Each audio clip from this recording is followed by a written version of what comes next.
మనం చెప్పుకున్నటువంటి అయవాయవదేశ సంధిని మళ్ళీ ఇవాళ చరవణం చేసుకోవడమే మీరు ప్రధానం కదా. అట్లానే పాతది కూడా ఒకసారి చదువుకుందామా? ఒక్క రూపం ఏదైనా అని చెప్పుకోవాలి. లక్ష్మి గారు మీరు చెప్తారా? నిన్న చెప్పలేదు కదా.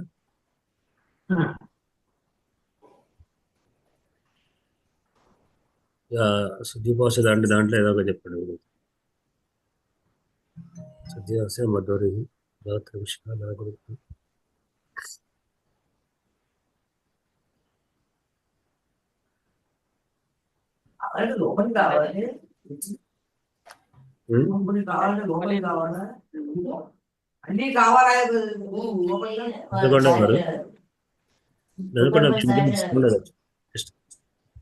మీ దగ్గర సౌండ్ డిస్టర్బెన్స్ మ్యూట్ పెట్టండి.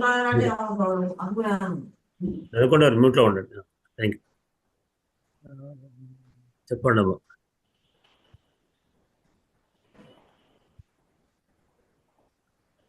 చెప్తున్నారు ఏదైనా? కోయనాచి వరకు చెప్పగలను గురువు గారు. తుది ఉపాస్య అని ఉన్నప్పుడు ఈ కోయనాచి అనే సూత్ర ప్రకారం ఇక్కునకు అచ్చుపరంబగునప్పుడు ఎణ్ ఆదేశంగా వస్తుంది.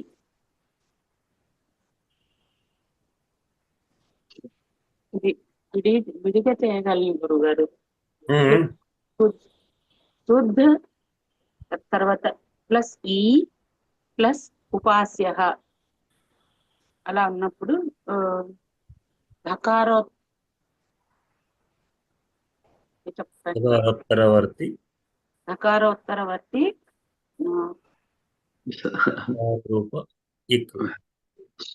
ఇకార రూప ఇక్కునకు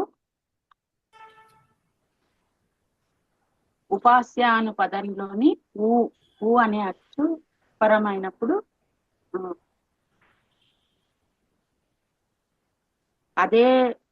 అదే విధంగా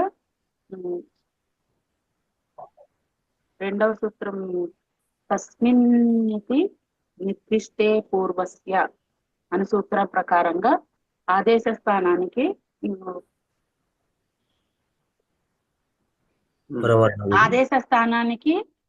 దాని ముందున్న అక్షరానికి మధ్య పరవర్ణం ఉండకూడదు. ఒక వర్ణానికి ముందున్న స్థానానికి పరవర్ణానికి మధ్యలో మరొక మధ్యలో ఇంకో అక్షరం ఉండదు. ఉండకున్నప్పుడు ఎణ్ ఆదేశంగా వస్తుంది. మీరు నోటికి చెప్తే టక అయిపోతుంది మేడం. మీకు అన్ని అర్థమైంది. మీరు దాన్ని చూసుకుంటే చెప్పకండి, నోటికే చెప్పేసేయండి సూత్రాలన్నీ. సూత్రాలు గుర్తుపెట్టడం సూత్రమే 5-6 ఉన్నాయి కదా, అవి నోటికే ఉంటాయి కదా, చిన్న సూత్రాలు కదా.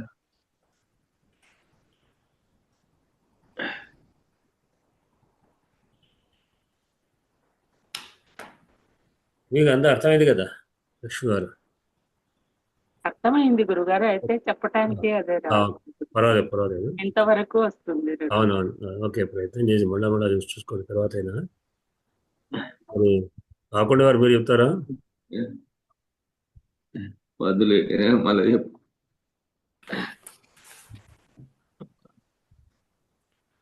మీరు మ్యూట్లో ఉన్నారు.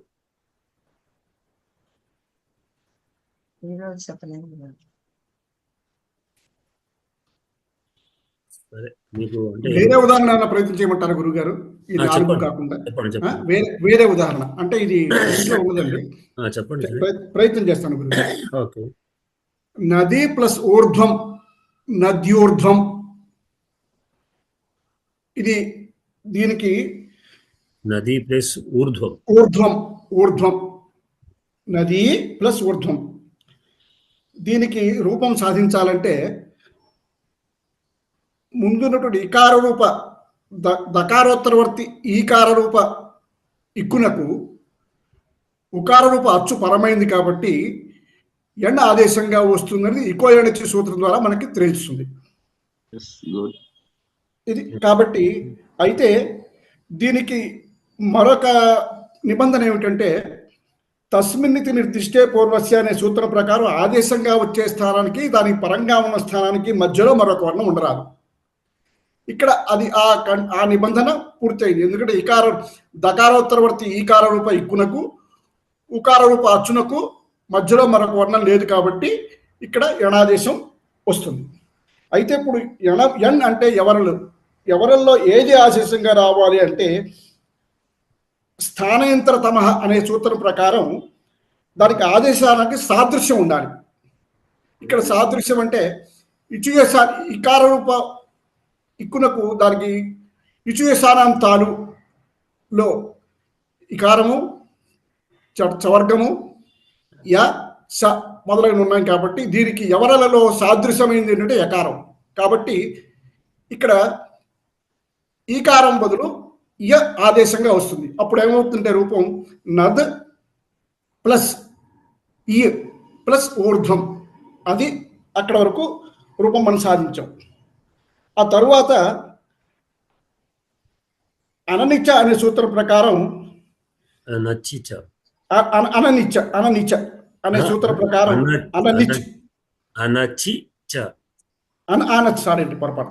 అనచిచ అనే సూత్రం ప్రకారం ఇకారానికి ఎర్రైన దకారం పరంగా ఉంది కాబట్టి దానికి ఎర్ స్థానంలో ద్విత్వం వికల్పంగా వస్తుంది, అంటే మరొక ద వస్తుంది అక్కడ. ఈ జలాం జషి అనే సూత్రం ప్రకారం జష్ ఆదేశంగా వస్తుంది కాబట్టి అప్పుడు రూపం నద్ ప్లస్ ద ప్లస్ ఈ ప్లస్ ఊర్ధ్వం, అది రూపం అంతవరకు సాధించాం మనం. అయితే ఇది వికల్పంగా వస్తుంది కాబట్టి ఒకసారి రావచ్చును, మరొకసారి రాకపోవచ్చును. ఇంతవరకు అప్పుడు వికల్పంగా వస్తే కనుక నద్ ప్లస్ ద ప్లస్ ఈ ప్లస్ ఊర్ధ్వం, ఈ ప్లస్ ఊర్ధ్వం అని వస్తుంది. లేదు రావట్లేదు అనుకున్నట్టయితే నద్ ప్లస్ ఈ ప్లస్ ఊర్ధ్వం అన్నది రూపం అంతవరకు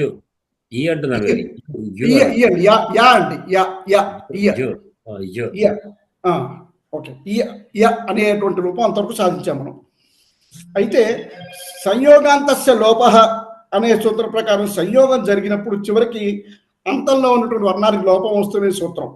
అయితే ఈ లోపం ఎక్కడ రావాలి అనేటట్టయితే అలోంతస్య అనే సూత్రం ప్రకారం షష్ఠితే చెప్పబడే చివరి వర్ణానికి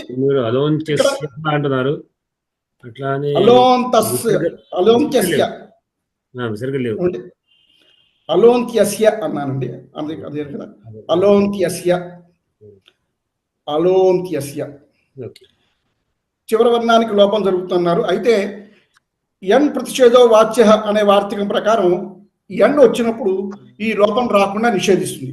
అందువల్ల అలోంత్యస్య అనే ప్రకారం దానికి వార్తికం ఎడ ప్రతిషేధో వాచ్య అనే ప్రకారం లోపం రాదు చివరి వర్ణానికి ఏమీను. కాబట్టి అప్పుడు రూపం నద్ ప్లస్ ద ప్లస్ య ప్లస్ ఊర్ధ్వం నద్యూర్ధ్వం అని ఒత్తుతోను, లేకపోతే నద్యూర్ధ్వం అనేటువంటిది ద్విత్వం లేకుండాను రూపం వస్తుంది. ఇది మన రూప సాధనలో ఇంతవరకు జరిగింది. విదేశంలో అన్న పొరపాటు గురుగారు. ఓకే, బాగుంది. తర్వాత మనం ఇది కూడా చూసుకుందాం. నిన్నటి రూప సాధనలో హరయే విష్ణవే నాయక పావక. చెప్పండి. ఇక్కడ ఇప్పుడు చెప్పిన బాటిబళ్ళ వారు చెప్పిన దాంట్లో ఈ ధకారం మహాప్రాణం ఉంటుందా? మహాప్రాణం లేదు కదా అంట, మీరు చెప్పినారు. చెప్పారు దాత్రంశంలో కూడాను. నిన్న మనం దాత్రంశ చదువుకున్నాం కదా, అందులో కూడా తకారానికి తకారం వస్తుంది కదా గురుగారు. అక్కడ కూడాను అంటే తకారానికి తకారం అక్కడ అనచిచ వరకు వచ్చింది అంతే. జలాం చేసి అక్కడ అనువర్తించదు, జలాం చేసి అనువర్తించదు. ఇక్కడ జలాం చేసి చెప్పినా మళ్ళీ అదే దకారమే. దకారమే చెప్పిన జలాం అంటే అది కూడా జల్లే దకారము. దానికి జస్ట్ అంటే జకార పరంగా ఉంది, జస్ట్ కూడా ఉంది అంటే అది కూడా జస్ట్ రెండుగా అనే రెండు జకారం అయింది కనుక మళ్ళీ జకారాన్ని మళ్ళీ చేసే వస్తుంది. చెప్పేవా అవునండి. చెప్పకపోతే ప్రయోజనం ఏం లేదు. ఆ, గురుగారు చెప్పండి. ప్రత్యక్షం అన్న దాంట్లో కూడా అలానే వస్తుంది. అంతే అంతే. ప్రతి ప్లస్ లక్ష్యం అంతే. ప్రతి ఈ ప్లస్ ప్లస్ ఆ ఉన్నప్పుడు ప్రత్యక్షం ఇచ్చేసానంతాను. అక్కడ అంతే అక్కడ కూడా అత్యున్నతి అత్యున్నతి అది. అత్యాస అన్నదానికి ఉమ్. అయితే వీటన్నిటి కూడా అనచిత దిత్తం కూడా చెప్పుకోవచ్చు అని మనం ఇప్పుడు అర్థం చేసుకోవాలి. ఇప్పుడు అణ్వాస్త్రం అన్న చెప్పుకుంటేమో చెప్పుకోవచ్చు. అదిగో అది అనాదేశమే, అది అంతే. ధనాదేశం బాగా వస్తున్నారు. ఏమిటి అణ్వాస్త్రం అన్నదానికి ఎలా అణువస్త్రం అంతే అణువస్త్రం. మధుమరి రాష్ట్రం కదండి.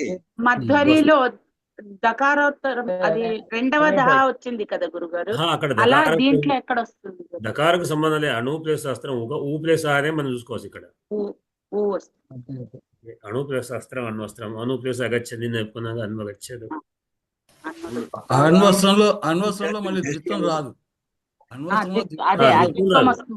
సూత్రాలు అనువర్తిస్తారే తర్వాత విచారం. ఇకోడి మాత్రం అనువర్తిస్తుంది అంతవరకు మనం చెప్పుకుంటున్నాం. జలం జస్ట్ జచి అనేది బాగా అర్థమైతేనే దిత్వం ఎప్పుడు వస్తుంది తెలుస్తుంది. దిత్వం అనచిచదు.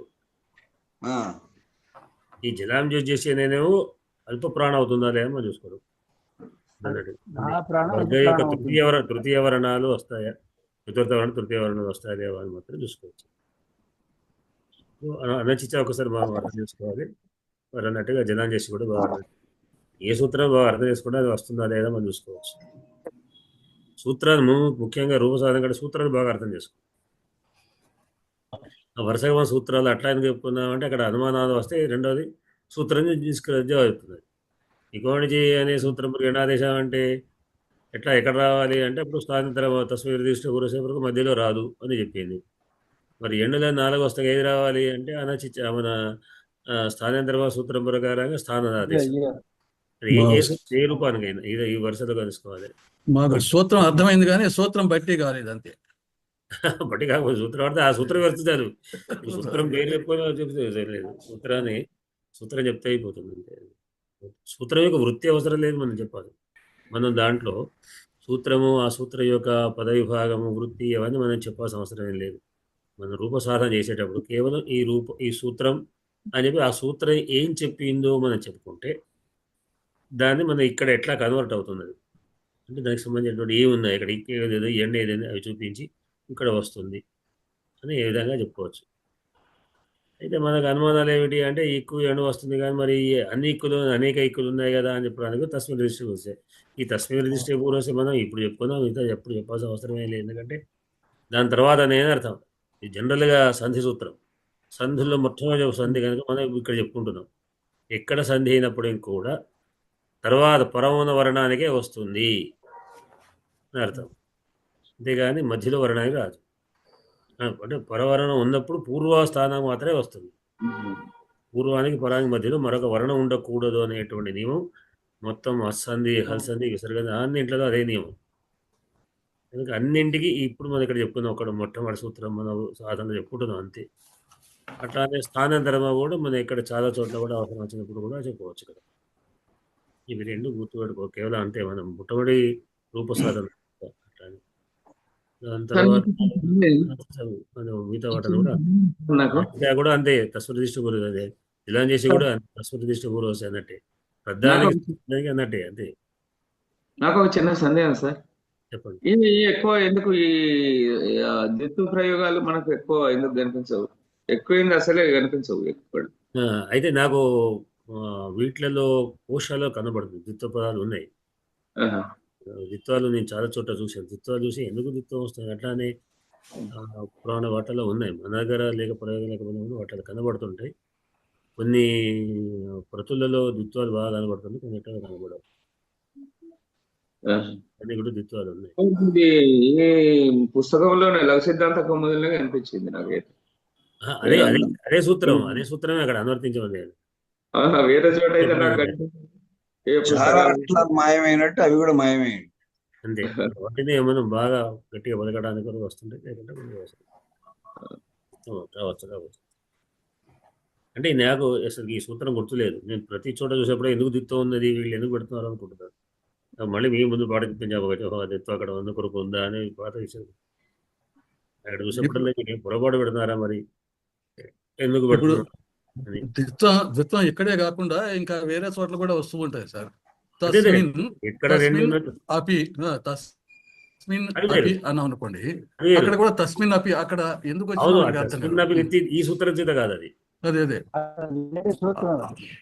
అదే మన అది నముడాగమం అనే ఒక సూత్రం ఉంది.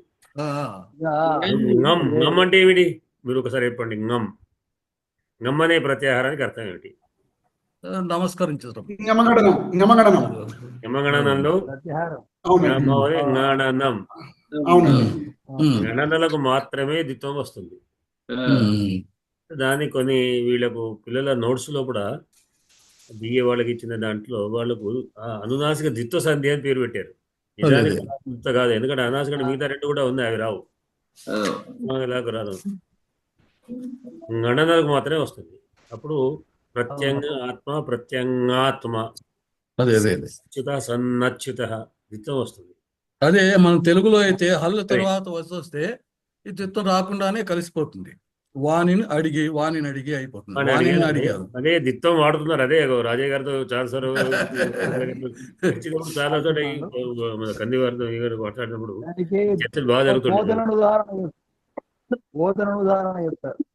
అదే అదే అదే ఎక్కడికి కార్యక్రమం వెళ్ళినప్పుడు దాంట్లో మెట్రోలో వెళ్తుంటే అందరం కలిసి వెళ్ళేవాళ్ళం కదా, మియాపూర్లో ఎక్కి అక్కడ దాకా వెళ్ళినప్పుడు దాంట్లో ఇక కూర్చుందాం అంటే ఈ చర్చల్లో ఎక్కువ ఈ ద్విత్వ సంధి గురించి వచ్చేది. ద్విత్వం ఉందా లేదా అనేటువంటిది.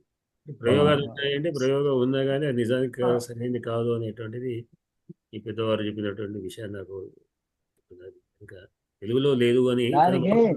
సామాన్యంగా పాదాంతంలోనే వాడతారు దాన్ని. ఏది ప్రౌఢ వ్యాకరణంలో సూత్రం ఇచ్చాడు దానికి ఒకటి. ప్రౌఢ వ్యాకరణంలో దాన్ని సూత్రీకరించాడు. ఇది అదే హల్లుని ద్విత్వం చేయటం అనేది సామాన్యంగా పాదాంతంలో వచ్చినప్పుడే వాడుతూ ఉంటారు, ఇంకెక్కడ వాడరు. అయితే ఇది సంస్కృతంలో ఆదిత్వం వేరు, ద్విత్వం దాన్ని నముడాగం అంటాం. ఇది ఇక్కడ ఇది వేరు. ఇదేమో జల్లు జస్సు రావడం అనేది ఒకసారి అనొచ్చు. ఎర్రలు ద్విత్వం అనేది వేరు. ఇది నుగాగమానికి ద్విత్వం అనేది లేదు. అతనిని అడిగే అంతే, అక్కడ సందేహం లేదు, కలిసిపోతుంది. వేరే చోట కొంతమంది వాడుతున్నారు మీరు అన్నట్టుగా. వాడితే నేను అంటే పద్యం నాకు చూపించినప్పుడు అడిగితే మరి ఇదైతే లేదు కదా అంటే ఎందుకు వాళ్ళు రాశారు వీళ్ళు రాశారు వాళ్ళు రాశారు అని దానికి జవాబుతారండి. నేను విన్న చెప్తాను, మీ అభిప్రాయం మీ ఇష్టం, మీరు రాయండి, నాకు అభ్యంతరం, నాకేం సంబంధం లేదని చెప్పేవాడు వారు. ఎందుకంటే దాన్ని చూడమంటారు, మళ్ళీ దానికి వాళ్ళు ఏదో జవాబు చెప్తుంటారు, సమర్థించుకుంటారు. ఇక మళ్ళీ మనం నాకే ఉంటుంది.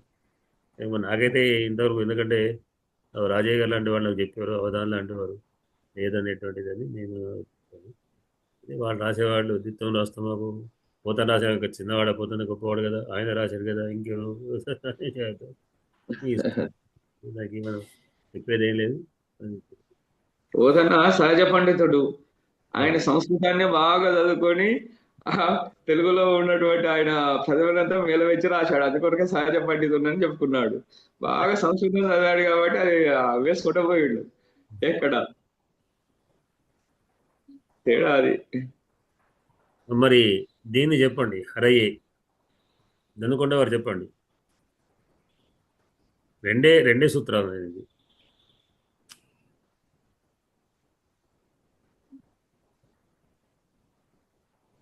ఇవాళ మొత్తం రూపాయలు నేను అన్నింటినీ పెట్టాను.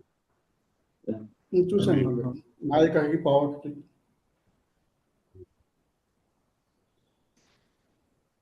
మీరు చెప్తున్నారా? మ్యూట్లో ఉన్నారు.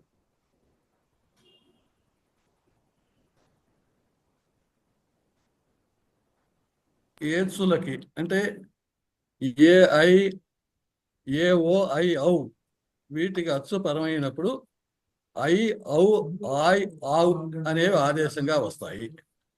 హరే ప్లస్ ఏ అయినప్పుడు హరయే అవుతుంది. విష్ణు ఏ కలిపినప్పుడు విష్ణవే అవుతుంది.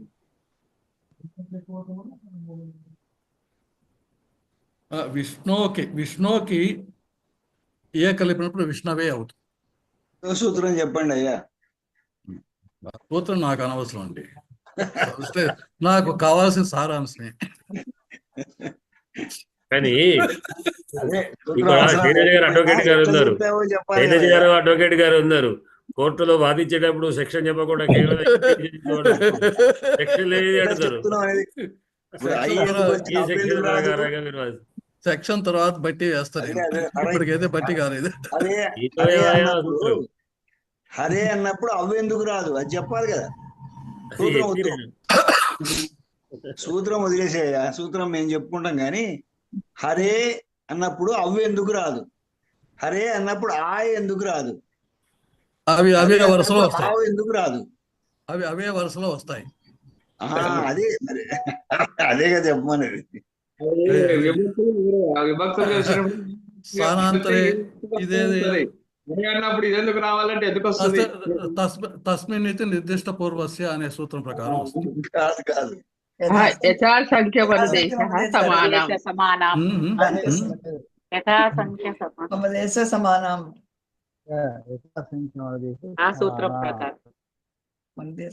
ఇక్కడ అసలు నాకు ఇక్కడ ఒక డౌట్ అండి, హరే అనే దానికి అక్కడ ఏ కార్యం ఎందుకు వచ్చింది? హరి కదా శబ్దం, అక్కడ ఏ ఎందుకు వచ్చింది?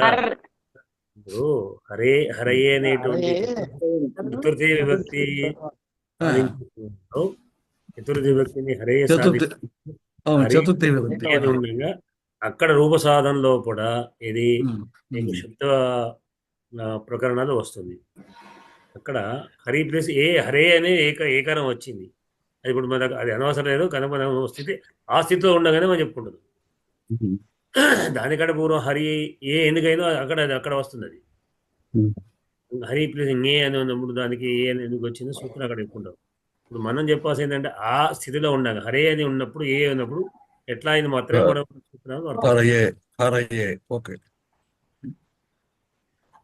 చెప్పాలంటే స్థానేంతర భావ ప్రకారంగా కూడా హరేలో ఏ కారం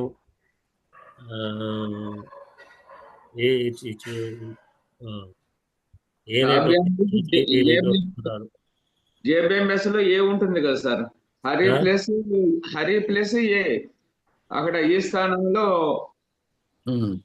అది ఇప్పుడు మనం వద్దు కదా చరిత్ర, ఎందుకంటే అది మనం ఆ సూత్రం కావాలి, ఆ రూపం సాధించాలి, ఆ సూత్రం చెప్పాలి, అక్కడ ఏ కారం ఎందుకు వచ్చని చెప్పాలి, మళ్ళీ దాని చరిత్ర వస్తుంది. ఇప్పుడు మన ఈ ప్రకరణ ఇంతవరకే మనం తీసుకునేది.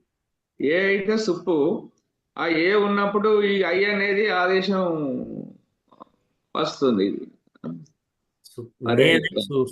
హరే అని వచ్చిన తర్వాత నేను ఏ హరే అని ఎందుకైందో అక్కడ తర్వాత వెనకబడు హరే అనేటువంటి తయారైన తర్వాత ఇప్పుడు ఏ ఉన్నప్పుడు అంటే జ్ఞేకి సంబంధించి ఏ ఉన్నప్పుడు ఈ రెండింటి స్థానం ఎట్లా సంధి కుదురుతున్నప్పుడు అక్కడ ఇదే సూత్రం కూడా అక్కడ చెప్పుకుంటాం. కాకపోతే అక్కడ పూర్వం నుంచి వచ్చేటువంటి దాంట్లో ఈ మధ్య స్థితి మాత్రం అయిపోయి చెప్పుకుంటాం అంతే. చతుర్థి ప్రథమైక వచనం మాత్రం ఏ అనేది ఉన్నది అందులో, ఏ వస్తుంది, ఏ ఉంది కదా జేబిఎం. విష్ణవే రెండే సూత్రాలు ఉన్నాయి. ఒకటేమో ఏచోయ వాయవ, రెండో యథాసంఖ్యమైన దేశ సమానం. ఏచో కనుక దాని ప్రకారంగా ఆదేశాలే చెప్పి ఏది వస్తుంది రెండో సూత్రం చెప్తాను నిర్దిష్టి. ఈ అనుదేశం అనే దానికి అనుసరించి ఆదేశం అనే సార్ ఇది యథాసంఖ్యం అనుదేశ ఆదేశం అదే అనుసరించి ఆదేశంగా రావడం అనుదేశం. ఆబాదు అనే ఒకసారి వచ్చింది. దిశము అంటే నిర్దేశం, సూచన నిర్దేశం అంటే నిర్దేశం. మరి శ్రీదేవి గారు చెప్తారేమో ఒక రూపం, ఏ రూపం చెప్తారు మీరు?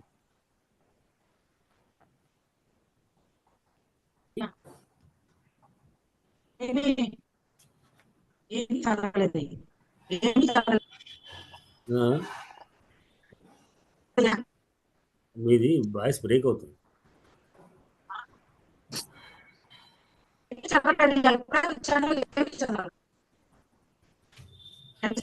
చెప్పలేమంటున్నారా?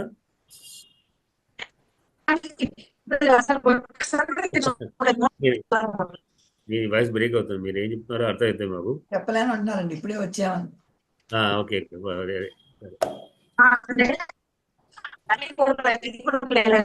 అదే అదే ఓకే, మీరు అన్నారు కదా, సరే. నేను ప్రయత్నం చేయను గురువు గారు. కనిపిస్తుంది. శంభు శంభవే అది విష్ణు కూడా అంతే, శంభో ప్లస్ ఏ అనుకు శంభవే. చెప్పండి వాడిపడేవారు. నై ప్లస్ అకహ నాయక. నై, దీనికి రూపం సాధించాలంటే ఏచో అయావయ అయావాయ అనే సంధి ప్రకారం ఏచులకు అచ్చు పరంగా ఉంటే ఐ ఔ ఆయ్ ఆవ్ ఈ 4 ఆదేశంగా వస్తాయి అనేటువంటిది ఆ సూత్రం చెప్తోంది. కాబట్టి ఇక్కడ నకారోత్తరవర్తి ఐకారానికి అకారం పరంగా ఉంది కాబట్టి ఈ 4గిట్లలో ఒకటి రావాలి ఆదేశంగా అకార స్థానంలో, ఐకార స్థానంలో. అయితే ఏది రావాలి అన్నది నిర్దేశించడానికి తరువాత సూత్రం యథాసంఖ్యం అనుదేశ సమానం అనే సూత్రం మనకి వివరిస్తుంది. అంటే ఏ ఐ ఔ ఏ ఓ ఐ ఔ ఈ 4గిట్లలో సంఖ్యానుసారంగా ఐ ఔ ఆయ్ ఆవ్ వరుసగా ఆదేశంగా వస్తాయి అనేటువంటిది ఆ సూత్రం తెలుపుతోంది. కాబట్టి ఐ అనేటువంటిది 3వది అందులో. కాబట్టి ఏ ఓ ఐ ఆవ్. కాబట్టి ఆయ్ అనేది ఐకార స్థానంలో ఆదేశంగా వచ్చి నా ప్లస్ ఆయ్ కహ అకహ నాయక అనే రూపం సిద్ధిస్తోందండి. ఇది ఏచో అయావయ సూత్రం ద్వారా మనం ఈ రూపాన్ని సాధిస్తున్నాం. దీనికి ఫైనల్గా సాధించే రూపం నాయక, నై ప్లస్ అకహ నాయక. అది గురుగారు. ఇక్కడ మనము స్థానేంతరం కూడా వాడుకోవచ్చు. కాకపోతే స్థానేంతరం కూడా ఇంకా విశేషంగా యథాసంఖ్య. ఎందుకంటే ఇప్పుడు హరే ప్లస్ ఏ అన్నప్పుడు హే యొక్క స్థానము ఏమిటి? ఏదైతో కంఠతాలు, ఏకారం కంఠతాలు. అయ్యి అవ్వు ఆయ్ ఆవులు ఏమున్నాయి? అయ్యులో అకారము యకారము కంఠతాలు. అకారము కంఠమే, యకారము కంఠ కాదు, తాలు కదండి, తాలు. యకారం తాలు కదా, కంఠతాలు వచ్చింది కదా. యకారం కంఠతాలు, అయ్యి అకారం కంఠము, యకారం కంఠతాలు. ఆయిలో కూడా కంఠతాలు ఉంది. ఇప్పుడు 2 ఉన్నాయి కదా, ఎట్లా అని మళ్ళీ అనుమానం వస్తే యథాసంగమ దేశం తీసుకోవచ్చు అని. మొదటి ఐకార తెలుసుకొని మనం సమర్థించవచ్చు దీని ఈ సూత్రం ప్రకారం కూడా. స్థానాంతర మహాన్ సూత్రం ప్రకారంగా అయ్యే అంటే విష్ణు ప్లస్ ఏ అన్నప్పుడు విష్ణువులు ఓకారం. ఓకారం ఏంటి? కంఠోష్టం. ఓదవుతో కంఠతాలు, ఏదైతో కంఠతో ఓదవుతో కంఠోష్టం. కనుక అవ్వు అనేటువంటిది ఆవు అనే 2 కూడా కంఠోష్టాలే. ఆ 2 వచ్చి కంఠోష్టం కనుక దేంట్లో రెండిట్లో ఏది రాదు, మరి 2 కంఠతాలులే కదా అన్నప్పుడు మళ్ళీ యథాసంఖ్యమ దేశ సమానం ప్రకారంగా రెండిట్లో 2వ తీసుకోవచ్చు. ఏకారానికి అయితే అదకి అట్లా తీసుకోవచ్చు. అంటే ఒక ఓకారకు అవ్వు, ఓకారంగా ఆవు యథాసంఖ్యంగా అనేది. అంటే ఇది ఇంకా స్పష్టం చేస్తుంది అన్నమాట. ఇక్కడ స్థానాంతరం కూడా తీసేసేది కాదు, ఒకసారి దీన్ని కూడా మనం వాడుకున్నా కానీ నాకు అవి వస్తే ఇంకా కరెక్ట్గా చెప్పడం లేదు. మనం వచ్చిన ఆదేశాల్లో ఒకటికి 2 అయినాయి, 4గిట్లో 2 వచ్చేస్తుంది. ఈ 4గిట్లో మరి 2 ఎట్లా అంటే అప్పుడు యథాసంఖ్యం ఏ సూత్రాలు. కనుక మరి మీరేం చెప్తారు? ఏమైనా చెప్తారా?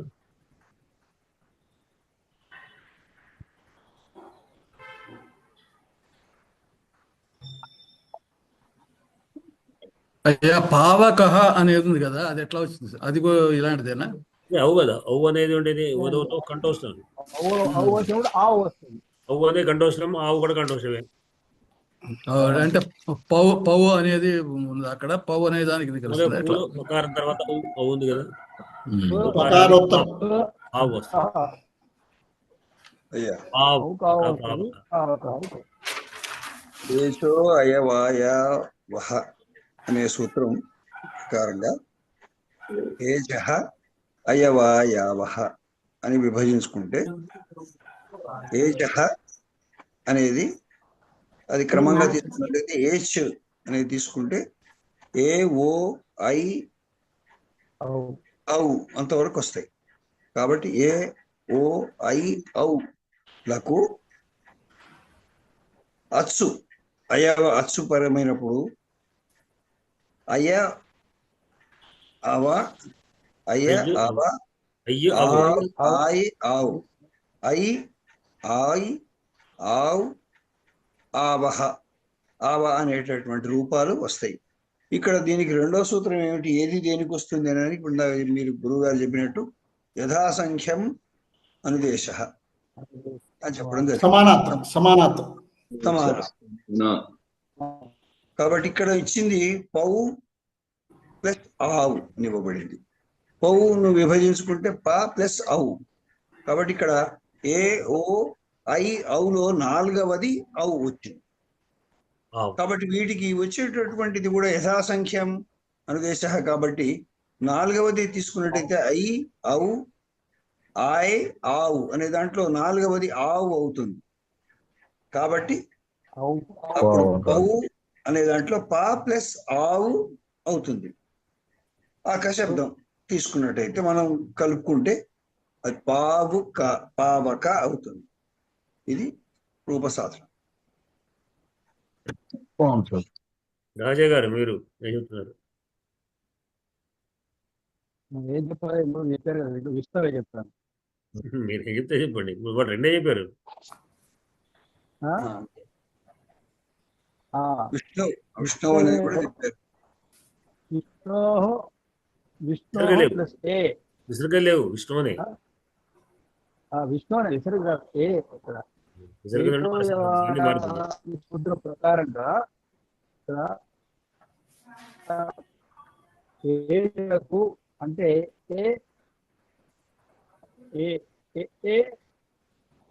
ఐ ఔలకు అట్లు పరమైనప్పుడు వరుసగా ఐ ఔ ఆవులు ఆదేశంలో ఉంది. దానికి ఏంటంటే ఎట్లా అవుతుందంటే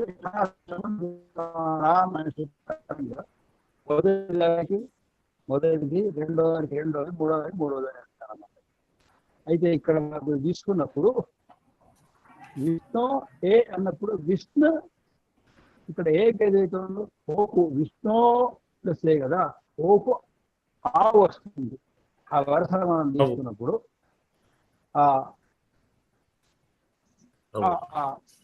ఆవు వస్తుంది. అందుకోసం ఆ తర్వాత ప్లస్ ఏ అంటే విష్ణువే రూపం వస్తుంది అన్నమాట.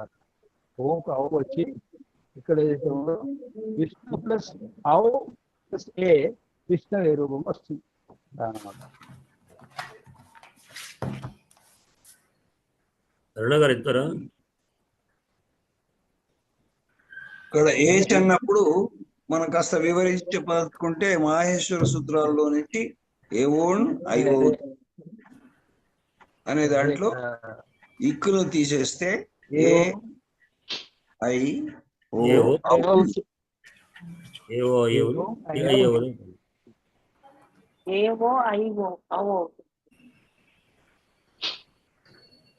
నాయక అనే ఉదాహరణ తీసుకుంటే ఏచో యవాయావహ అను సూత్రం ప్రకారము ఏచులు అనగా ఏ ఓ ఐ ఔలకు అచ్చుపరంగా ఉండగా ఐ ఔ ఆయ్ ఆవ్ అనునవి ఆదేశంగా వస్తాయి అని చెప్పటం వల్ల నైలోని నకారోత్తరవర్తి ఐకార రూప ఏచునకు పరంగా అకార రూప అచ్చు ఉన్నందువల్ల ఐ ఔ ఆయ్ ఆవ్ అనునవి ఆదేశంగా వస్తాయి. వీటిలో ఏది రావాలి అన్న అనుమానం ఉండటం వల్ల యథాసంఖ్యం అనుదేశ సమానం అనే సూత్రం ప్రకారము సమాన సంఖ్య కల వాటి విధుల కార్యం అంటే క్రమ సంఖ్యలో వస్తాయని చెప్పటం వల్ల మూడవదైన నాలోని ఐకారానికి ఆదేశంగా వచ్చే దాంట్లో అయ్యి ఆదేశమై వచ్చి ఆయ్ ఆయ్ ఆయ్ ఆయ్ ఆదేశం. ఐకి ఆయ్ ఆదేశమై వచ్చి న ఐ నై ఆయ్ అకహ నాయకహ అనే రూపం వస్తుంది. ఆయ్ అకహ నాయకః.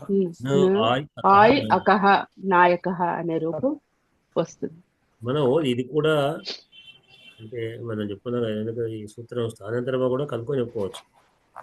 ఎందుకు చెప్పుకొని అంటే ఇప్పుడు నై ప్లస్ అన్నప్పుడు ముందు ఏకవయవ సూత్రం ప్రకారంగా ఏ చిన్న క్రమంగా అయవాదేశం వస్తుంది కనుక ఏది ఇక్కడ ఏది రావాలి అనుకున్నప్పుడు స్థానాంతరమా సూత్రం ఐలో ఐక ఈ అనేటువంటి కంఠతాలు కనుక వీటిలో ఐ ఆ అనే రెండు కంఠతాలు, దీంట్లో ఇంకా ఏది రావాలి అన్నప్పుడు యథాసంగమదేశ సమాన సూత్రం ప్రకారంగా ఆయి మాత్రం క్రమంలో ఆయి వస్తుంది కనుక నాయక అవుతుంది చెప్పుకోవచ్చు. ఐక్ ఆయ్ ప్లస్ ఐ ప్లస్ అకహ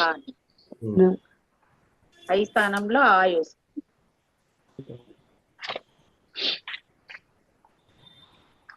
ఈ మధ్య మధ్య కూడా ఈ రూపాలు కనబడుతుంటాయి. వీటి గురించి కూడా ఇద్దరు మొదటి పాటల్లో కూడా చర్చ జరిగేది. తర్వాత మన శ్లోకం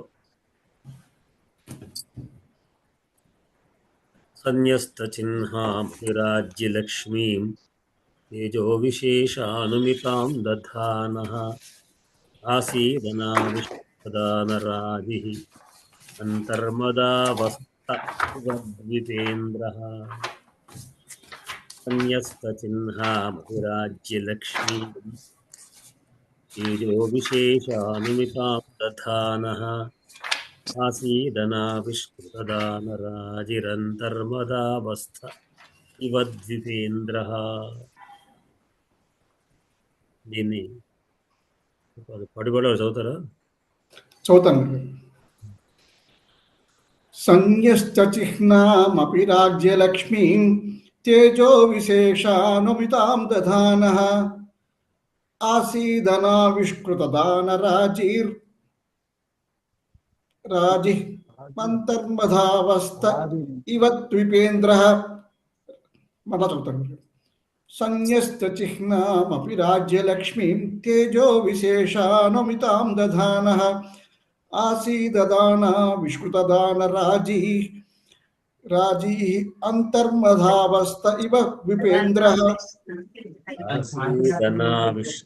ధనావిష్కృత అట్లా రాజిహి అని మీరు రాజిహి అంతర్మధ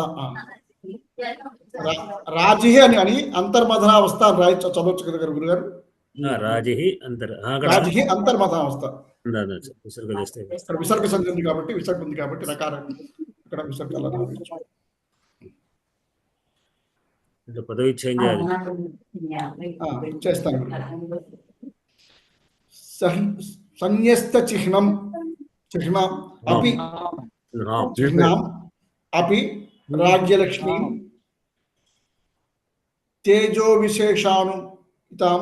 విశేషానుమితాం దధానః ఆసీత్ అనావిష్కృత రాజిః అంతర్మధావస్థః ఇవ ద్విపేంద్రః.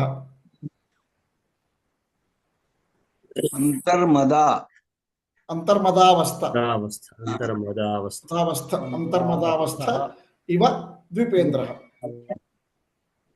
వీటికి విభక్తులు చెప్పాలి. చెప్తారా భద్రయ్య గారు? విభక్తుల శ్లోకం చూడలే. సరే, అరవెల్లి గారు ఇబ్బంది ఉన్నారా? మీ వాయిస్ కూడా బ్రేక్ అవుతుంది, సరిగ్గా రావడం లేదు కూడా. అవునండి, ఇవాళ ఏదో చాలా డిస్టర్బెన్స్ గా ఉంది నాకు లైన్. ఇప్పుడు ఇప్పుడు బాగానే ఉంది. అయవాయవ దేశ సంధిలో పెట్టినప్పుడల్లా ఒక అక్షరం మిస్ అవుతుంది సార్, తప్పుపోతుంది. అయవా వాయావ అన్నప్పుడు అయ టైపింగ్ వాయ వహ అయ వాయ వహ అని చెప్పి నాకు దీర్ఘం ఉంటుంది కదా వా తర్వాత దిత్తలేదు, ఏం దిత్తలేదు. లేదా వాయ వహ ఆయ్ ఆవ్ దీర్ఘం ఉంటుంది సార్. అయవాయావ నేను దీర్ఘం అంటే దిత్తం లేదు అన్నాను. దీర్ఘం లేదు. అయ్యవాయవ అయ్యవాయవ అయ్య ఆ. అవ అయ్యవాయవు అయ్యా ఇవాళ అట్లా కాదు, మీరు కట్ చేసుకుంటూ చెప్పండి. అయ వాయ వహ వాయవ అయ్య వాయ వహ అయ్యవా కట్ సగం చేసుకొని రాయించుకోండి. కట్ తర్వాత చేసుకొని చదువుతుంటే అర్థమైనా కలిపి చేసుకోవచ్చు. సార్ ఐ ఔ ఆయ్ ఆవ్ ఇవే కదా వచ్చేటి. అదే అక్కడ రెండు గుర్తులా వేసుకుంటాం కదా, ఒకటి వేసుకోండి. ఐ ఐ ఔ ఆయ్ ఆవ్ ఆయ్ యవ అని వచ్చింది సార్. అది ఆవు వచ్చినప్పుడు ఆయ్ వచ్చినప్పుడు ఆవు రావాలంటే మళ్ళీ యాకు దీర్ఘం రావాలి కదా. అదంటే మీ అంటే టైపింగ్ లో పోయినాడు. పని చేయండి, ఒక పని చేయండి. సరే సరే. అయ్యవా అని మూడింటి యాభై గుర్తుకున్నాడు. అయ్యవా మొదటి యాది గుర్తు, ప్రస్తుతం వంశరామ తర్వాత యాభై అని కలపండి. ప్రస్తుతం వంశరామ శ్లోకానికి పోదాం మనం. మళ్ళీ అయ్యవా యావహ అయ్యవా యావహ ఎక్కడ పడ అయిపోయింది. ప్రస్తుతం స్టేషన్ రఘువంశ దాటిపోయి- మూడలో ఉన్నాం. స్టేషన్ దాటిపోయి వేరే స్టేషన్ లోకి వచ్చాం. కాజీపేట దాటిపోయాను. నిన్న మిస్టేక్ జరిగిందని చెప్తున్నా. చూడండి భక్తుడు వాళ్ళు ఒక ప్రింట్ చేశారు. అందులో శివానంద శర్మ కాడాలు షీ ఉన్న కాడంతా షా పడింది. వాళ్ళు బుక్కునే క్యాన్సల్ చేసుకొని మళ్ళీ చేయాల్సి వచ్చింది. అది అరుణ గారు విభక్తులు చెప్పండి.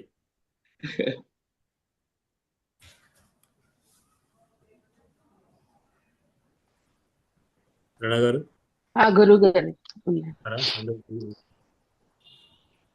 సన్యస్త చిహ్నాం సన్యస్త చిహ్నాం సన్యస్త చిహ్నే సన్యస్త చిహ్నా వేరు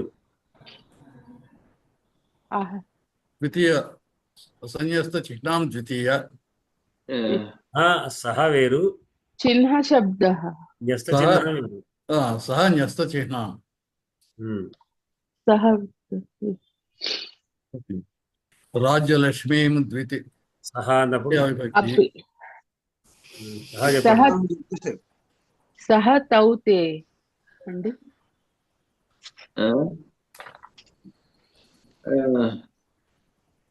తర్వాత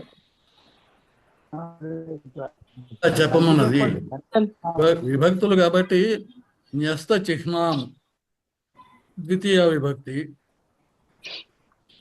అపి రాజ్యలక్ష్మి చిహ్నం ఒకటే తీసుకోవాలండి. అంటే చిహ్న చిహ్న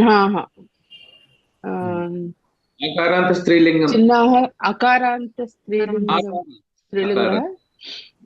ద్వితీయ ఏంటండి? ద్వితీయ ఏకవచనం. అపి అవ్యయం. రాజ్యలక్ష్మీం రాజ్యలక్ష్మౌ రాజ్యలక్ష్మీః. రాజ్యలక్ష్మీ శబ్దः ఈకారాంత స్త్రీలింగः ద్వితీయ ఏకవచనాంతः. తేజో విశేషానుమితాం తేజో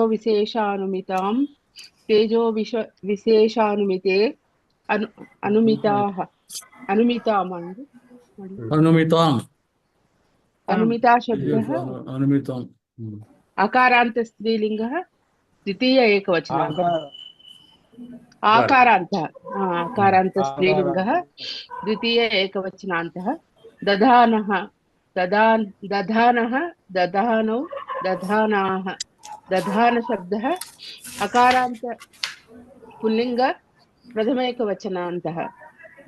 ఆసీత్ క్రియాపదం అండి. ఆవిష్కృత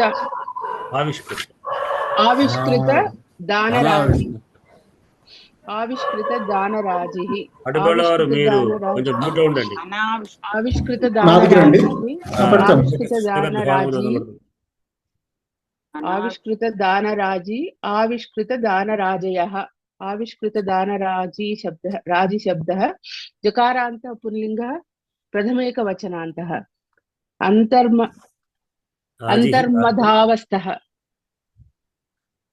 అంతర్మధావస్థः అంతర్మధావస్థౌ అంతర్మధావస్థాః అంతర్మధావస్థः శబ్దः అకారాంతः పుల్లింగः ప్రథమైకవచనాन्तः ఇవ అవ్యయం ద్విపేంద్రः ద్విపేంద్రः ద్విపేంద్రౌ ద్విపేంద్రాः ద్విపేంద్ర శబ్దः అకారాంతः పుల్లింగः ప్రథమైకవచనాन्तः.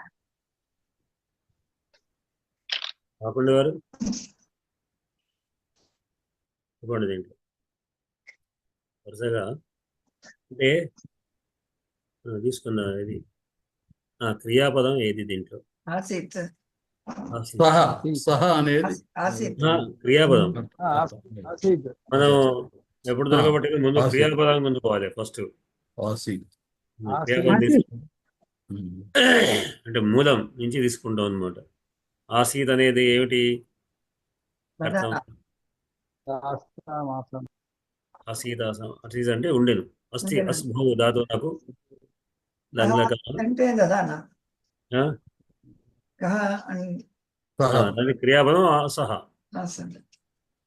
సహ ఆసీత్. దదానా కథం భూతః దివేంద్రైవ. ఇక్కడ మనకు రెండు క్రియాపదం వచ్చినట్టుగా ఉంటుంది. దధాన కూడా అది షానచ్ ప్రత్యయం, శత్రు ప్రత్యయం అనుకోండి. శత్రు ప్రత్యయము రస్మైవ ధాతువులకు, షానచ్ ప్రత్యయము ఆత్మనిప ధాతువులకు వస్తాయని చెప్పండి. దాదాపు అవి క్రియార్థాన్ని ఇస్తాయి, అంటే అసమాప క్రియార్థాన్ని ఇస్తుంటాయి. దధాన అంటే ధరించుచున్నవాడై, ధరించున్నాడు అని అర్థం. ధరించున్నవాడే కనుక మీద ఒక లైన్ ఒక వాక్యం, కింద ఒక లైన్ ఒక వాక్యం. కింద ఆసీదేమో ఈ పాదం అంటే ఈ వాక్యం చివరిలో, అదేమో అసమానం వ్యవహరిస్తుంది. ఇక్కడ సహా ఆసీత్ అన్నప్పుడు సహా కథమివ ద్విపేంద్ర ఇవ. దివేంద్ర రాజు, దివేంద్రం వలె రాజు వలె ఆసీత్ ఉండేది. ఈ ఆసీత్ అనేది అకర్మక ప్రయోగం, కర్మ లేదు కనుక కథం భూత కథం ఇవ అంటే ద్విపేంద్ర ఇవ. ద్విపేంద్ర కథం భూత అంతర్మదావస్థ. అంతస్యందు మదంతో కూడుకుంది, అంటే మదంతో మదంతో కూడుకున్నటువంటి ద్విపేంద్ర ఇవ. ద్విపేంద్ర గజరాజు వలె అతడు ఉండెను. అది ఎట్లా? ధర్మదాస్తి కథమవుత అంటే ఆవిష్కృత దానరాజి. ఆవిష్కృత దానరాజి. రాజి అంటే రాజి పంక్తి, వరుస, లైన్. దేని దానరాజి. దానము అంటే మదజలం. దానరాజి అంటే మదజలం వరుస, మదజలం ధారలు అని అర్థం అనమాట. అది ఎట్లా అనేది అనావిష్కృతం. ఆవిష్కృతం నభవతి అనావిష్కృతం. ఆవిష్కృతము కానటువంటి, పైకి కనబడనటువంటి, ఆవిష్కరించబడలేక లోపల ఉన్నది అంతర్మద, లోపల ఉంది అనమాట. మదజలం అనేటువంటిది లోపల ఉండి మీది కనబడనటువంటి దివేంద్ర ఇవ గజరాజు వలె. అంటే మొత్త గజం అని అర్థం. మొత్త గజానికి మీదించి ధారలు కారుతుంటాయి, కానీ ఈయన ఏనుగులాగా ఉన్నాడు. కానీ ఆ మొత్త గజం ఎట్లా ఉంటుంది? దూకుడుగా ఉండి గంభీరంగా ఉంటుంది. ఎవరు పట్టినా ఆగలేనటువంటి ఒక ఉప్పనేటువంటిగా ఉంటుంది. అయితే దానికి ధారలు కారుతుంటాయి. ఇది ఈ దివేంద్రము అంతర్మదావస్థంగా ఉన్నటువంటి అనావిష్కృతమైన దానరాజు అయినటువంటి లోపల మదంతో కూడుకున్నటువంటి మృదజలం కలిగినట్టు అవస్థతో ఎట్లా ఉంటుందో అట్లా ఉన్నటువంటి గజరాజు వలె ఆసీత్ ఉన్నాడు. కిం కుర్వన్, ఏం చేస్తున్నవాడై? దధానః. దధానం అంటే ధరిస్తున్నవాడు. మనం సహజ శత్రు ప్రత్యయాలు కుర్వన్ గచ్చన్ అని చెప్పుకుంటాం. శత్రు ప్రత్యయాలు, సాధక ప్రత్యయాలు రెండు రకాలు. శత్రు ప్రత్యయము తకారాంత శబ్దాలు వస్తుంటాయి. షానచ్ ప్రత్యయము ఆత్మనిర్భయ ధాతువుల పదాలు వస్తుంది. అందుకే వర్తమానం, విద్యమానం, విద్యమానం అని ఆనా పదాలు వస్తుంటాయి. ఇది దధాన ధ్వని ధారణి అనే ధాతువు ధారణ పోషయం అనే ధాతువు యొక్క పైన ఆనచ్ ప్రత్యయం దధాన అయింది. ధరించుచున్నవాడై. ఏం ధరించుచున్నవాడు? దేనిని ధరిస్తున్నాడు? రాజలక్ష్మి. రాజ్యలక్ష్మి. రాజ్యలక్ష్మిని ధరిస్తున్నాడు. రాజలక్ష్మి ఎట్లా ఉంది? తేజో విశేషాన్వితం. తేజో విశేషాన్వితాం. తేజస్సు యొక్క విశేషము చేత అన్వితాం, అనుమతించబడుతుంది. రాజ్యలక్ష్మి అంటే ఆ రాజ్యలక్ష్మి కనబడలేదు. ఇది కూడా ఎట్లా అంటే అతను న్యస్త చిహ్నం. రాజ్యలక్ష్మి అంటే రాజు అంటే వెంబడి ఏముంటుంది? ఛత్రచామరాలతో చుట్టూ ఉండే పరివారంతో పెద్ద రాజు అంటే ఆయన వస్తున్నాడు, పటాటు భయంకరంగా ఉంటుంది. ఈయన ఏం లేడు, ఒంటరిగా ఒక్కడు మాత్రమే వెనకంచి వస్తున్నాడు. కనుక న్యస్త చిహ్నములు అన్నీ కూడా విడిచిపెట్టి ఉన్నటువంటి వాడు కేవలం తేజస్సు యొక్క విశేషము చేత మాత్రమే అనుమానించబడుతున్నటువంటి వాడు రాజలక్ష్మి కలిగినట్టు తెలవాడు. ఆ రాజలక్ష్మి ధరిస్తున్నాడు. అంటే ఇక్కడ ఈ గజానికి అదేంటి, గజమేమో అంతర్మదంతో కూడుకున్నటువంటి మదజలం, ఇక్కడ ఈయనేమో తేజస్సు చేతులో మనకేమో రాజలక్ష్మి మీద లేవు, న్యస్త చిహ్నం ఏ చిహ్నాలు లేవు. మదజలం ఇక్కడ గుర్తు లేనట్టుగానే ఇక్కడ కూడా ఈయన ఏ విధమైనటువంటి లేకుండా ఉన్నటువంటి వాడే ఉన్నాడు. ఇక్కడ ఇంకొక విషయం గుర్తుంచుకోవాలి. తేజ శబ్దం కొంతమంది అకారాంతంగా ప్రయోగిస్తుంటారు. అది గుర్తు. తేజ అనే పదం వాడినది అకారంగా కాదు. తేజ శబ్దం ఈ సమాసంలో ఎక్కడ వస్తే తేజో లాగా వస్తుంది. సకారాంతంగా లేకపోయినా సకారం విసర్గలుగా అర్థం చేసుకొని విసర్గ సంధి ఎట్లానో అట్లానే ఇది కూడా అట్లానే వస్తుంది. ఒకవేళ పైన అల్లు లేవనే ఓకారం వస్తుంది, లేదా సకారం షకారం అట్లా కూడా వచ్చే అవకాశం ఉంటాయి. గుర్తుపెట్టుకోవాలి. ఇది ఆ విధంగా ఆయనే తేజో విశేషములతోని అంటే న్యస్త చిహ్నం అపి అంటే కూడా అయినప్పటికీ అని అర్థం. అంటే న్యస్త చిహ్నము కలిగినటువంటి రాజ్యలక్ష్మి కలిగిన వాడైనప్పటికీ ఆ రాజ్యలక్ష్మిని తేజో విశేషములే ధరిస్తున్నవాడై, తేజస్సు చేత ధరిస్తున్నాడు. అంటే ఆయన ఒక చూస్తూనే రాజు అనే విషయం గుర్తుపడుతుంటారు. మనం ఏం చెప్తాం, మనం ఉంటాం కదా, మనం వకారై పంచవిభక్త నరోభరి పూజిత అని 5 వకారాలు ఉన్నాయట. వస్త్రేణ ఉషావాచ విద్య వినయ వకారై పంచవిభక్త నరోభరి పూజిత అని. మనిషిని గుర్తుపట్టడానికి ఈ 5 ఏదో ఒకటి ద్వారా మనం గుర్తిస్తాం. ఒక్కొక్క వాళ్ళ ఒక స్టేజ్.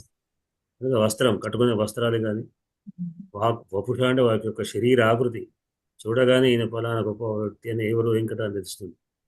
అట్లానే వపుష వాచ, వాక్కు చేత, మాట లేకపోతే విద్య, వీటన్నిటి ద్వారా ఆ యొక్క వ్యక్తి యొక్క వ్యక్తిత్వం ఏమిటి తెలుస్తుంది. ఇక్కడ ఆయనకు వాటి ద్వారా తెలుసు. ఆయన స్పష్టంగా పక్కకు రాజలక్ష్మి అంటే ఛత్రచామరాలు పట్టుకొని ముందర 100 మాగదులు ఉండి ఈయన అశ్వదాన్ని ఉంటానే రాజు గుర్తించే, ఇవి లేకపోయినా కూడా ఆయన గుర్తించబడుతున్నాడు. అట్లా ఆయన మదజలం లేకపోయినప్పటికీ కూడా మదపుటైన ఎట్లా ఆయన గుర్తించబడుతుందో అట్లా ఆయన గుర్తించబడుతున్నాడు అని శ్లోకంలోని ఒక భావం. దీంట్లో సంధులు చెప్పగలుగుతారా?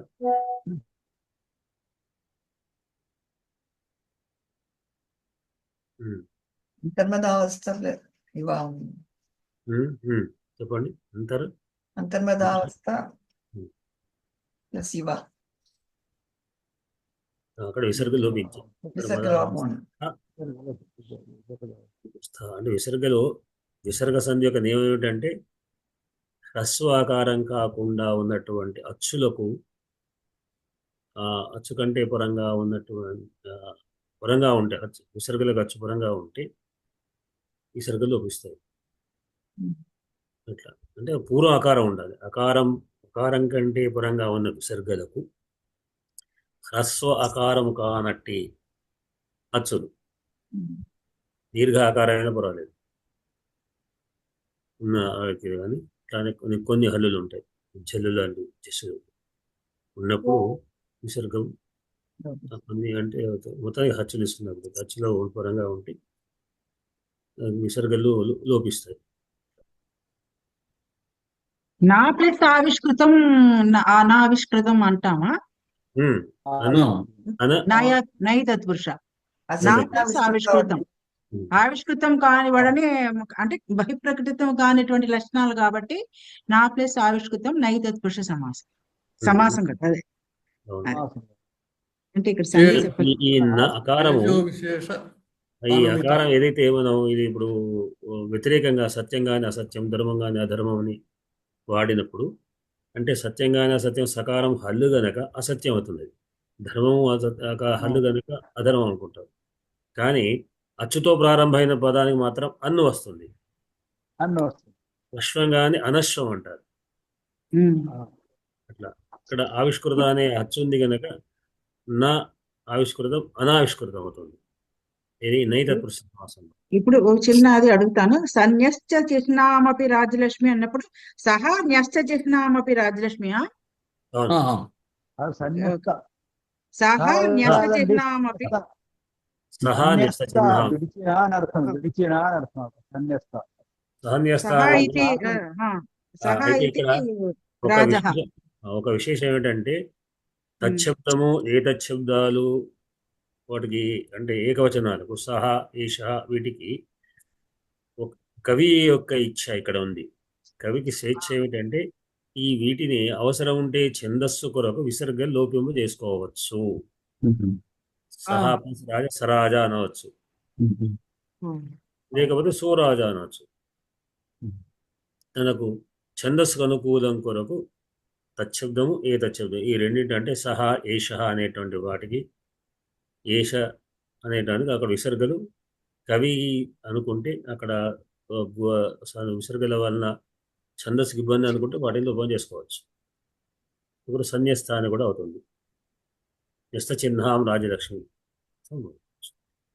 ఇప్పుడు ఇక్కడ సహా అనేది కర్త యొక్క సర్వనామమే కదండి. సహా ఈ ద్వీపేంద్ర అనేది అతనికి విశేషం. దీపేంద్ర అని ఉపమానం పోలిక.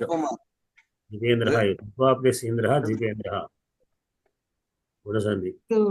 ఇప్పుడు అంతర్మదావస్థ అన్నప్పుడు అంతః సరే అంతర్మద అన్నప్పుడు అంతర్మద ప్లస్ అవస్థ అంతర్మదావస్థ సౌందర్య సింధి అవుతుందా అయ్యా? అవును కదా మరి అవును కదా, అందుకని ఉందని అడుగుతాను, అందరు చెప్పండి అంటున్నాను వరుసగా.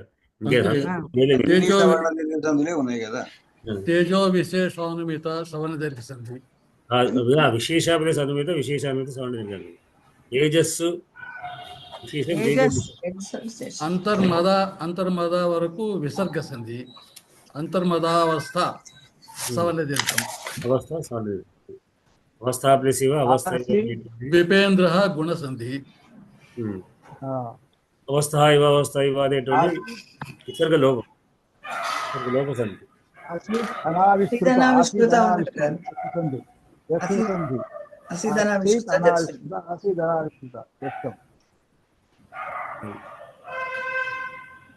ఇవన్నీ వీటిలో ఉన్నటువంటి అందులు మాత్రమే చెప్పుకుందాం. ఎక్కడ జస్తి అన్నారు రాజయ్య గారు? అసీదనావిష్కృత. ఆసీత్ అనావిష్కృత. ఆసీద్ అనావిష్కృత. జలాన్ జశోంతే. జలాన్ జశోంతే. ఆసీత్ అనావిష్కృత. Okay okay. పదాంతం అన్నటువంటి దకారం పాదాంతం ఉన్న జకారానికి ఇది ఏర్పడుతుంది. జల్లునకు జల్లులకు జస్ వస్తుంది. జస్తం వస్తుంది. అయితే గురుగారు ఇక్కడ అంతర్మదావస్థ తర్వాత ఇవ అన్నాడు కదా, ఇక్కడ సంధి ఏమి కలవక్కర్లేదా? లేకపోతే విసర్గ లోపించి విసర్గ మాత్రం లోపించింది. లోపించినప్పుడు మళ్ళీ సంధి రాదు. ఎందుకంటే ఆ లోపించడానికి ఒక ప్రయోజనం కనబడడానికి కొరకు అది అట్లానే ఉండిపోతుంది. ఇది ప్రకృతి రూపం అంటాం. అంటే ముందు లోపించిన తర్వాత ప్రకృతి రూపం, రెండు సందులు అనుకోండి ఒక రకంగా. ఎట్లా ఉందో అదే స్థితి. వాడిస్తారు కదా, ఏ స్థితిలో ఉండాలి ఆ స్థితిలో ఉండాలి అని చెప్పి ఇట్లా దాని ప్రకారంగా దాని యొక్క స్థితి అంతే ప్రకృతి రూపకంగా ఉండిపోతుంది. అదే అవస్థ ఇవ అనే ఉండిపోతుంది. ఇప్పుడు ఛత్ర చామర ప్లస్ ఆది ఛత్ర చామరాది అంటాం, కానీ ఛత్ర చామర ఏమి అనం కదా. ఛత్ర చామర ప్లస్ ఆది ఛత్ర చామరాది సమాసంలో విసర్గలు ఉండవు. Okay okay. అప్పుడు సమాసంలో విభక్తి ప్రత్యయాలు పోతాయి. చామరాది సమరదినకి సంధి అవుతుందా? సౌండ్ చామరా ప్లస్ ఆది చామరాది సవన దీర్ఘస్థ అది రాసుకోవచ్చు. అవును. అంతే. సార్ నాకు ఒక చిన్న సందేహం సార్. చూడండి. ఇప్పుడు అయితే ఇక్కడ పదం మొదట్లో సా న్యస్త చిహ్నమపై రాజలక్ష్మి ఉంది కదా, ఈ సా అనేది గురువు అవుతుందా సార్? అవుతుంది. ఇది మరి మనకు తెలుగులో అయితే కలిసి ఉంటే అవుతుంది, ఇక్కడ కలిసి ఉంటే సన్యస్తం అవుతుంది. తెలుగు నియమాలు ఇక్కడ కొన్ని అనువర్తించవు. ఏమిటంటే మీరు వేరే పదం అయితే వెనక అక్షరం గురువు కాదు, అది తెలుగు నియమం. మాకు సంస్కృతం అట్లా ఏం లేదు, గురువు అవుతుంది. గురువు అవుతుందా? పద తర్వాత వర్ణము వీళ్ళ సంయుక్తాక్షరం అంటే గురువే. అంతే. అప్పుడు వేరే పదాలు విసర్గ ఉన్నా గురువే కదయ్యా, ఆ, విసర్గ ఉన్నా గురువే కదా, సహా ఉన్నా గురువే.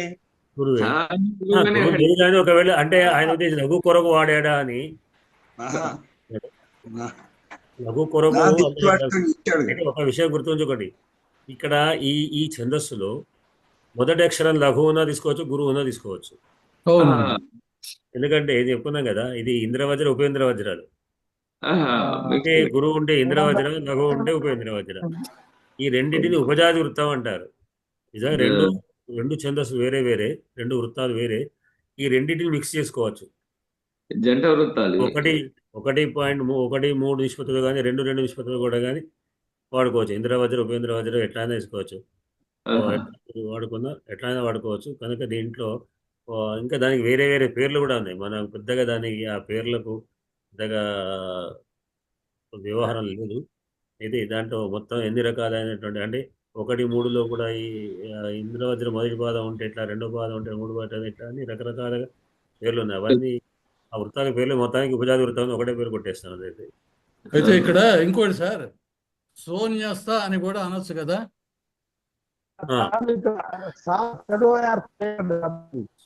కానీ అంతే సంధ్యస్థానే వాడే కదా.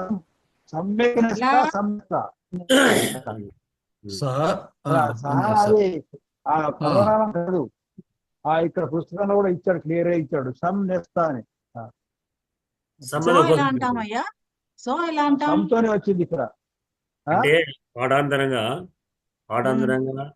స ఇంక్లూడింగ్ అనే అర్థంలో వస్తుంది, సత్ అనే అర్థంలో వస్తుంది. ఇక్కడ సహని అతడు అనే అర్థంలోనే తీసుకుంటే ఇక్కడ ఇంకొకటి పదం తీసుకుంటే రాజయ్య గారు చెప్పినట్టుగా సహా తీసుకోకున్నట్లయితే అది బాటంలో బాగానే ఉంది, కానీ మనకి ఇక్కడ రాజుకు సంబంధించిన పదం ఏదీ లేదు. మనం ఎక్కడ తీసుకుంటా రాజు అనే పదం ఇంకోటి ఉంటే వాడినా పర్వాలేదు, సత్తునేస్తాను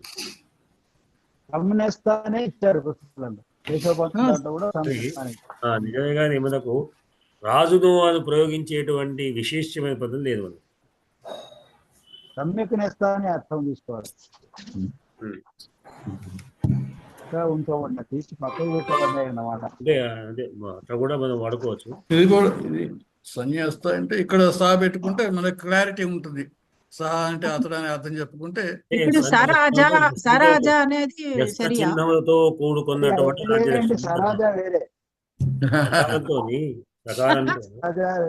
సరహా ఇక్కడ కొన్ని రకాలు ఉన్నాయి. ఒకటి సహా ప్లస్ న్యస్త, ఒకటి కూడా చెప్పుకోవచ్చు, లేదా సా ఇంక్లూడింగ్. సా అనేటువంటి దానికి కూడా అనే అర్థంలో సా ప్లస్ న్యస్త, సన్యస్త అంటే అప్పుడేమిటి, న్యస్తమైనటువంటి చిహ్నములు కలది అయినటువంటి ఆర్టినేషన్ అని అర్థం. అట్లా కూడా చెప్పుకోవచ్చు. ఇంకొకటి ఏంటి, సత్ న్యస్త, అది కూడా సన్యస్త అవుతుంది. కూడా అంటే అప్పుడు దిత్వం వచ్చి సన్యస్త నాకు వస్తుంది, సన్యస్త చిహ్నం. ఈ 3 రకాలు కూడా వాడకంలో ఏ విధంగా మనం వాడుకోవచ్చు. సన్యస్తాన్ని కూడా వాడుకున్నాం, పాఠాంతరం ప్రకారం ఎట్లయినా వాడుకోవచ్చు. వాడుకుంటే కాకపోతే ఏంటంటే మనకు రాజు పదాన్ని దధానాన్ని ఎక్కడ తెచ్చుకున్నటువంటి మనం సహాయం మీద ఎక్స్ట్రా తెచ్చుకోవాల్సి వస్తుంది. తెలిసిన వాడు ఎవరు, దాసీది ఎవరు అనే దానికి మనం ఒక పదం అధ్యాహారంగా తెచ్చుకోవాల్సి వస్తుంది.